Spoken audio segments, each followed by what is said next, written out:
Bienvenidos al programa Consumo e Inversión. Durante la próxima media hora, quien les habla, Alexis Cruz y Raúl Hernández, estaremos comentando la coyuntura económica nacional e internacional. Raúl, hay buena perspectiva de crecimiento económico para la región de América Latina. La región de Centroamérica, que incluye a México y República Dominicana, estaría mostrando un buen desempeño. El Caribe por igual, excluyendo a Guyana por las razones que conocemos de un alto crecimiento por el descubrimiento de petróleo, y un crecimiento positivo pero un poco más rezagado en la región sudamericana. Países que en perspectiva mostrarían un buen desempeño en el crecimiento económico estaría República Dominicana, México, Perú, Colombia, entre otros. Sin embargo, y a pesar de que la inversión es un elemento importante para la acumulación de capital y el crecimiento económico, persiste en América Latina un bajo nivel del gasto en inversión.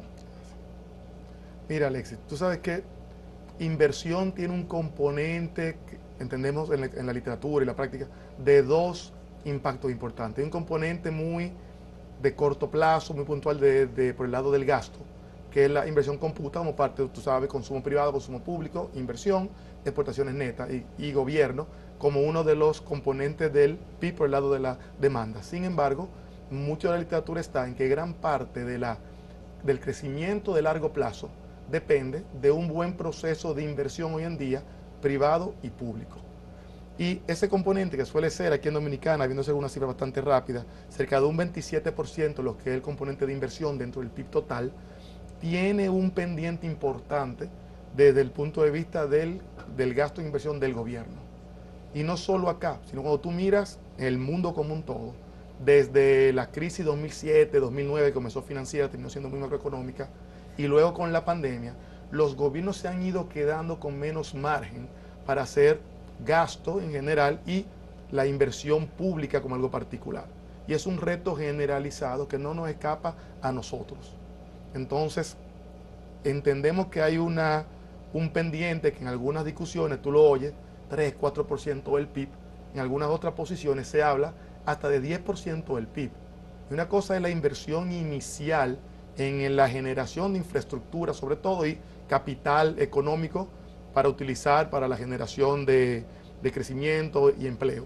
Pero otra cosa que también es bien difícil de incentivar en el mundo, más en Latinoamérica, y somos parte de Latinoamérica, es el mantenimiento de esa estructura de inversión que se hace en un momento.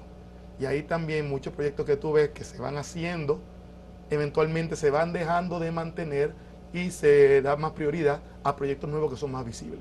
Entonces tenemos un componente pendiente, histórico, que se va acumulando, pero de alguna manera es algo a lo cual debemos darle respuesta, no solo, sino en ese marco de discusión internacional de cuál es la ruta hacia adelante. Que eso es un tema de toda América Latina, no de los países como la República Dominicana. Es el caso también de los países más grandes, las economías más grandes de América Latina. Tú tienes el caso ahí de Argentina, que también tiene un retraso importante. Entonces, toda la infraestructura, Argentina, Venezuela, mismos países, Chile, Colombia, que tenían una ventaja en cierto momento en infraestructura, pues en los últimos años han comenzado a acumular algo de pendiente que eventualmente hay que responder. Pero como tú bien mencionas, Argentina y Venezuela son dos casos muy pronunciados en cuanto a pendiente histórico en procesos de inversión pública y con muy poco espacio hoy para poder hacer cualquier iniciativa importante. Sé que Argentina, dentro de este esquema de 3 fases que está llevando el presidente Milei, en la tercera fase, que es la parte de liberalización de la tasa de cambio, se está tratando también el incentivo a la inversión de largo plazo. Podemos eventualmente en otro momento mirar algo de eso, pero es una de las maneras en que se genera esa atracción a la inversión y duradera en un país cuyos fundamentos son tan frágiles como Argentina, pero es de la óptica de algún tipo de incentivo que alinee la toma de riesgos con lo que se le pide al gobierno ponga en la mesa. Las estimaciones, dependiendo del organismo que lo haga, están dando que la región de América Latina estaría creciendo entre 1.8 y 2.1% para el próximo año. Señores, vamos a una pausa comercial y al regreso estaremos con nuestro invitado, el economista Martín Francos, que es viceministro de Inversión Pública del Ministerio de Economía, Planificación y Desarrollo.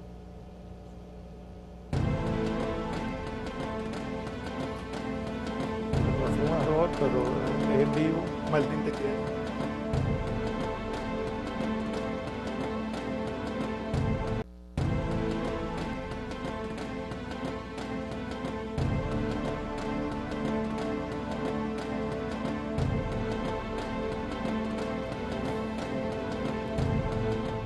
Estamos de vuelta en el programa Consumo e Inversión con nuestro invitado, el economista Martín Francos, quien es viceministro de Inversión Pública del Ministerio de Economía, Planificación y Desarrollo.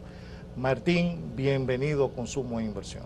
Muchas gracias a ustedes por la invitación y esta oportunidad de hablar de la inversión pública actual en la República Dominicana.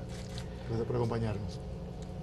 Martín, en la primera parte del programa, Raúl y yo conversábamos de la inversión pública en América Latina y primero nos gustaría saber qué hace la Dirección de Inversión Pública de República Dominicana. Sí, mira, la Dirección de Inversión Pública gestiona una de las rectorías que tiene el Ministerio de Economía, Planificación y Desarrollo, que es el rector de la planificación, de la cooperación internacional, pero también es el rector de la inversión pública, ¿no? Y esa gestión, ese día a día de esa rectoría, de ese trabajo administrativo, recae sobre la Dirección General de Inversión Pública. ¿Y qué es el Sistema Nacional de Inversión Pública? Bueno, para organizar, para gestionar ese trabajo del proceso de la inversión pública, el marco legal establece lo que se llama el Sistema Nacional de Inversión Pública, que es todo el proceso para ordenar la inversión pública, desde que un proyecto se ve a la luz, se crea una necesidad de intervenir un área para resolver un problema, se crea un proyecto, ese proyecto es aprobado por la Dirección General de Inversión Pública, por el Ministerio de Economía, luego ese proyecto pasa a recibir recursos públicos del presupuesto y hay que gestionar la ejecución de ese proyecto, el seguimiento a esa inversión también se hace desde el Ministerio de Economía, desde Inversión Pública. Toda esa gestión recae sobre el trabajo nuestro, y pero eso requiere establecer, tener unas normas metodológicas, tener instructivos, tener un banco de proyectos, un banco de gestión de información y capacitar también a las personas que, no solamente del Ministerio, sino de las instituciones ejecutoras que son parte de esa gestión de la inversión pública, ¿no? Porque para ver una obra desarrollándose en el terreno hay mucho trabajo atrás de estudios, de planos, de órdenes de pago, ubicaciones. Es todo un proceso administrativo, burocrático para manejar ese dinero de la mejor manera posible, de manera más eficiente y transparente. Ahora, Martín, una sectorial, como tú dices, mira una necesidad, crea un proyecto. Pero ¿qué se necesita para que ese proyecto sea aprobado y pueda entrar en el banco de proyectos al que tú haces referencia? Sí, mira, generalmente nosotros vivimos una sociedad que tiene muchas necesidades y los recursos son limitados, son escasos, ¿no? Entonces hay que priorizar y hacer un buen uso de esos recursos. Lo que pide el Sistema Nacional de Inversión Pública, yo me gusta decirlo siempre cuando me toca dar charlas, esto es lo que cualquier persona razonable haría para hacer un proyecto. Es lo mismo que haría un empresario privado cuando va a emprender un proyecto, ¿no? Hace un análisis de cuál es el mercado que es relevante, al cual va a prestar el servicio, hace todo el análisis técnico de las dimensiones, la organización, digamos, que va a tener, qué tipo de estructura, el tamaño, obviamente eso tiene impacto en los costos del proyecto.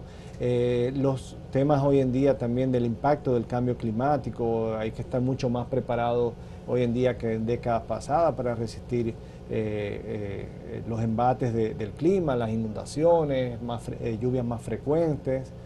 Entonces, y también, bueno, el impacto ambiental y el análisis económico, ¿no? Todo eso, digamos, que son, en el fondo, es la cualquier persona, digamos, sensata haría.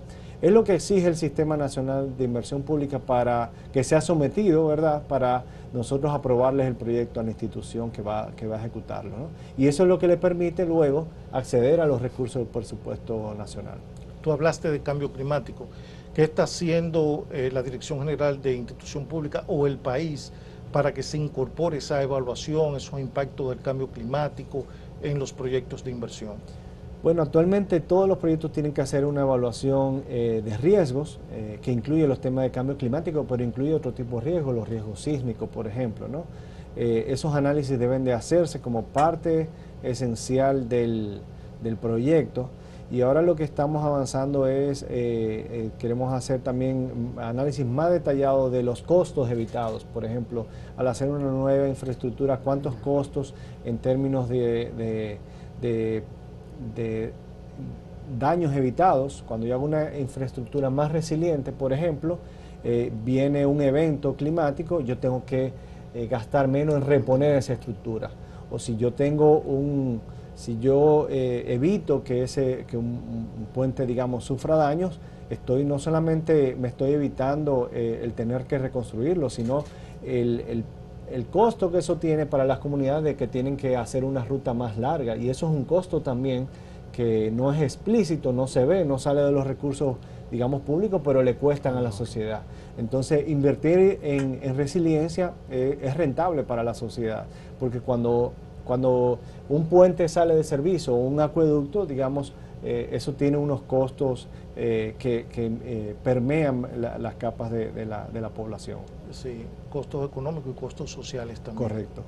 Y en estos últimos 4 años, ¿cuáles han sido los principales logros de la inversión pública? Mira, el principal logro ha sido de transparencia. Cuando nosotros llegamos, en términos de publicaciones, se hacían 2 publicaciones al año. Nosotros hacemos ahora más de 12. Eso por poner un ejemplo, se está diseminando mucha mayor cantidad de datos. Nosotros todos los meses publicamos la ejecución de la inversión pública, los nuevos proyectos que son aprobados, dónde están ubicados, o sea, toda esa información se suministra. Se han creado dashboards también para seguir esa inversión pública y eso sin hablar de la calidad de la información que la hemos trabajado también para mejorarla. Mira, Martín, tradicionalmente la inversión pública en el país se ha concentrado en 2 grandes ciudades. Me gustaría saber si eso continúa así, si no es así, cuáles son las principales provincias en donde se ha estado realizando la inversión pública.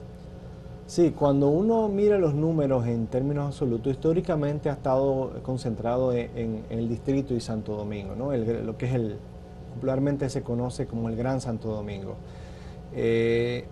En este gobierno esto ha seguido siendo así, pero también Santiago está recibiendo mucha inversión que no había recibido en décadas. Ahora, esos son los números en absoluto, ¿no?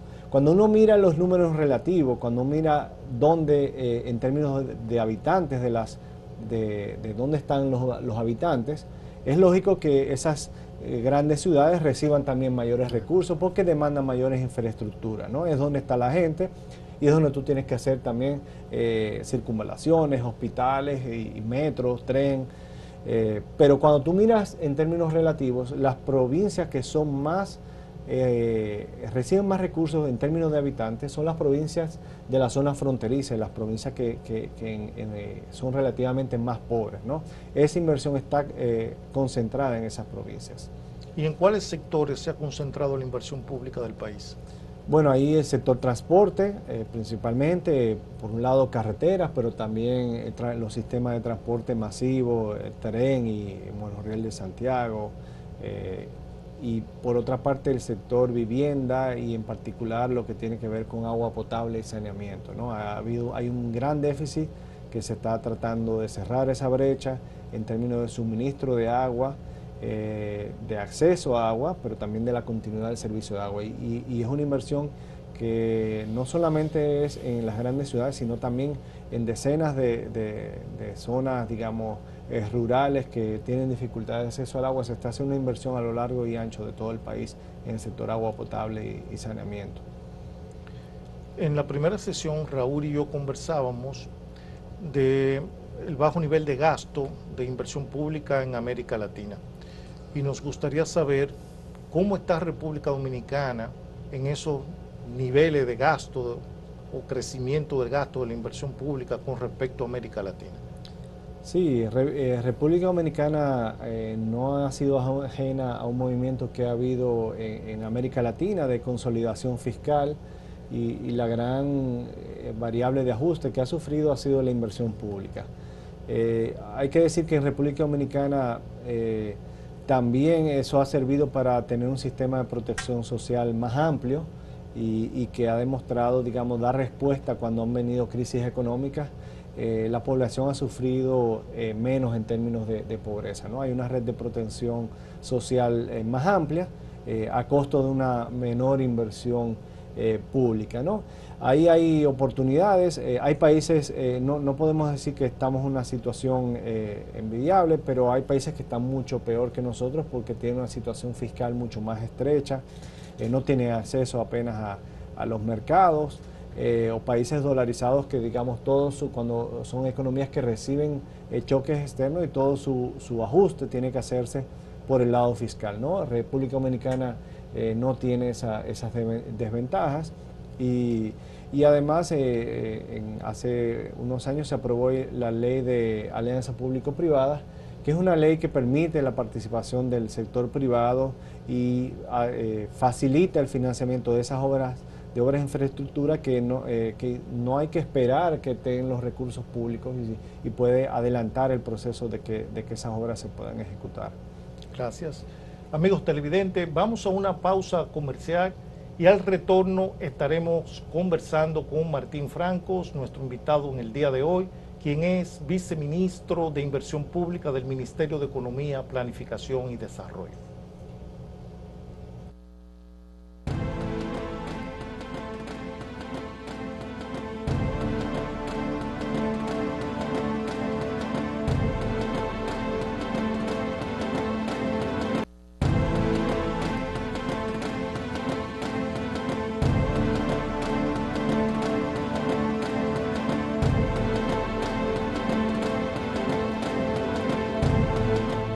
Estamos de vuelta, amigos televidentes, con Martín Francos, viceministro de Inversión Pública. Martín, para seguir con las preguntas que te teníamos, mencionaste ahorita que la inversión pública, aunque obviamente como parte de una situación muy marcada también en lo internacional de ciertas restricciones fiscales que hay, pues aquí también hemos estado enfrentando nuestras realidades, pues se ha enfocado en transporte y en agua. Es interesante porque de alguna manera uno mira lo que es inversión extranjera en Dominicana y se ve de alguna manera un complemento al destino de la inversión privada que se está dedicando a zonas francas, a turismo y a energía. Entonces, hay un listado importante de proyectos prioritarios identificados por el gobierno, pues una lista, vamos a decir, limitada en cuanto a proyectos que se ven relevantes para los próximos 12, 18 meses. ¿Cómo se ve ese listado? No, ahí, mira, el proceso de inversión es un proceso largo, continuo, para cuando hay pequeñas obras puede ejecutarse de manera rápida, ¿no? Pero los proyectos grandes requieren de mucho estudio y de un periodo de incubación importante, ¿no? Y de esos hay varios proyectos que están en carpeta y que se están haciendo los estudios, ¿no? No quiero mencionar proyectos en particular, pero hay proyectos grandes, acueductos para la región sur, para la región este, saneamiento, proyectos que es importante, sobre todo en las zonas costeras, para no contaminar nuestros recursos naturales y nuestros turistas que vienen a disfrutar de nuestras playas, ¿no? Entonces, es importante, digamos, esos grandes proyectos requieren un tiempo de gestión. Ahora bien, luego, una vez los proyectos ya está concebido, gestionado y el sistema de inversión pública tiene un modelo, nosotros hemos creado un modelo de priorización de inversiones, ¿no? Que prioriza en función de algunas variables Por ejemplo, si el proyecto es nuevo o es de arrastre, prioriza, digamos, los proyectos que vienen de arrastre, que ya están ejecutándose, para que los que están más cerca de finalizar, para que finalicen y puedan rendir un servicio, porque hasta que el proyecto no está terminado, no está rindiéndole servicio a la sociedad. Prioriza proyectos que, por ejemplo, que son financiados con crédito externo, que hay que pagar intereses. Y prioriza proyectos también en zonas que han sido más pobres o zonas más deprimidas, donde han sido las inversiones, hay un rezago en las inversiones respecto en el histórico, ¿no? Provincias que no han sido priorizadas, ¿no? Y por último, la otra variable que tomar en cuenta es que si esos proyectos vienen de demandas del territorio, de los consejos municipales de desarrollo y los consejos provinciales de desarrollo, ¿no? Que son entidades, son grupos de entes sociales que proponen proyectos para la comunidad, y si esos proyectos si los proyectos que tenemos están alineados a una de esas demandas, también reciben una mayor, digamos, ponderación en ese modelo de priorización. De que de cierta manera se está analizando algún tipo de tasa interna de retorno social también para ser uno de los factores que se jerarquiza. Sí, estamos ahora, bueno, es una de las cosas que hemos hecho en estos 2 años. Para poder hacer esa evaluación de costo-beneficio era necesario tener precios sociales, estamos haciendo los precios sociales. Estamos ahora también haciendo otras consultorías para poder cuantificar muchas de esas evaluaciones, porque son la evaluación de los costos basado en un presupuesto es algo evidente que se ve, pero cuando levantar, por ejemplo, cuando uno hace una carretera, cuál es el tiempo de ahorro del viaje que tienen las personas, y traducir eso a dinero, pues eso requiere también un análisis que es necesario. Entonces todavía no hemos llegado al punto de tener ese tipo de mediciones, pero es al punto donde queremos llegar para tomar mejores decisiones en cuanto a la hora de seleccionar proyectos. Vale. No, y algo como mencionaste anteriormente es la dificultad que hay en economías pequeñas con un pendiente de proyectos importantes en hacerle frente a la cantidad de proyectos en un mismo espacio y un momento determinado. Entonces, ¿cómo se puede conectar esa necesidad país de proyectos prioritarios de infraestructura con la visión privada? Por ejemplo, en un momento hubo mucho interés en las alianzas público-privadas, pero de alguna manera se siente un poco que se está tomando más de lo que se había pensado inicialmente en arrancar, o no sé si es parte también de ese proceso de análisis previo. Sí, hay de todo un poco. Ciertamente, que decía antes, hay proyectos que quizás esperar que el gobierno tenga los recursos para ejecutarlos va a demorar que estos a lo mejor tarden años en iniciarse, ¿no? Entonces, las alianzas público-privadas, las APP, es un mecanismo donde el privado puede poner esos recursos, el mercado de capitales, integrando el mercado de capitales, ejecutando la obra, y o bien cobrando un servicio o recibiendo algún tipo de contraprestación por parte del gobierno, ¿no? Hemos tenido un proyecto el proyecto de Ámbar, por ejemplo, la carretera del Ámbar. Al final se estructuró todo el proyecto, no se presentaron ofertas, y bueno, eso va a requerir revisar el proyecto para hacerlo más atractivo. Eso quiere decir que los privados no encontraron, digamos, atractivo el proyecto como estaba originalmente diseñado, ¿no? Entonces, pero es una forma de atraer ese sector privado a hacer inversión pública, ¿no? Y lo que pasa es que son obras complejas, requiere mucho análisis y requiere también hacer una medición correcta de los riesgos, ¿no? Hay riesgos que el privado puede y debe asumir, y hay riesgos que debe de retenerlos el Estado. Lo que ocurre cuando hacemos obra tradicional del Estado es que todos esos riesgos no son explícitos, no son conocidos, los asume el Estado, ¿no? Si la obra sale más cara, lo paga el Estado, pero hay parte de esos riesgos que pueden ser pasados al sector privado. Buenísimo. Mira, hay otro aspecto que me interesa tocar, no sé si es parte de lo que ven ustedes o cómo se aborda, pero recuerdo un estudio hace un tiempo que mencionaba que a lo largo de la vida de un proyecto de infraestructura, el monto que se dedica a mantenimiento casi iguala el monto inicial de inversión. Entonces, muchas veces de la reflexión que hay, sobre todo con las inversiones con gobierno, es que se dedica mucho espacio, mucho más se motivan en la creación inicial del proyecto que el mantenimiento en el tiempo. No sé si ves tú, dado ese listado de proyectos, tanto la creación como el mantener esa infraestructura en el tiempo también, o cómo se aborda. Sí, es una debilidad que tienen los países en desarrollo, no invierten lo suficiente en mantenimiento, y yo creo que es parte de la estrechez de recursos, ¿no? Entonces, es algo que debemos mejorar. Hay un tema también de identificar bien, costear esos recursos, identificarlos bien. Una obra bien mantenida tiene una mayor vida útil, ¿no? Entonces es importante darle mantenimiento oportuno a las obras de inversión pública. Sí, es vital. Entonces, si la elección tiene otra pregunta, vamos a aprovechar. No, sí, yo quiero aprovechar. El gobierno ha estado dando a conocer una meta para el 2036 que implica doblar el ingreso per cápita, doblar el Producto Interno Bruto. Entonces me gustaría saber en esa meta, en esa nueva estrategia, ¿qué papel estaría jugando la inversión pública? Mira, la inversión pública es complementaria a la inversión privada, y crecer más implica tener que invertir más, ¿no? Como país. Y esa inversión, para que el privado pueda invertir, pues es importante también que el sector público también haga las inversiones necesarias, ¿no? Si yo quiero que vengan más empresas a instalarlas, pero tengo que darle una infraestructura adecuada de carreteras, de puertos, ¿no? Y eso va a requerir también mayor y mejor inversión pública. Martín Franco, siempre es muy agradable conversar contigo. Te agradecemos tu participación en el día de hoy y esperamos tenerte en un próximo programa. Muchas gracias por acompañarnos. Los temas de inversión de verdad son parte íntegra del programa, o sea que estaremos muy contentos de tenerte próximamente por acá.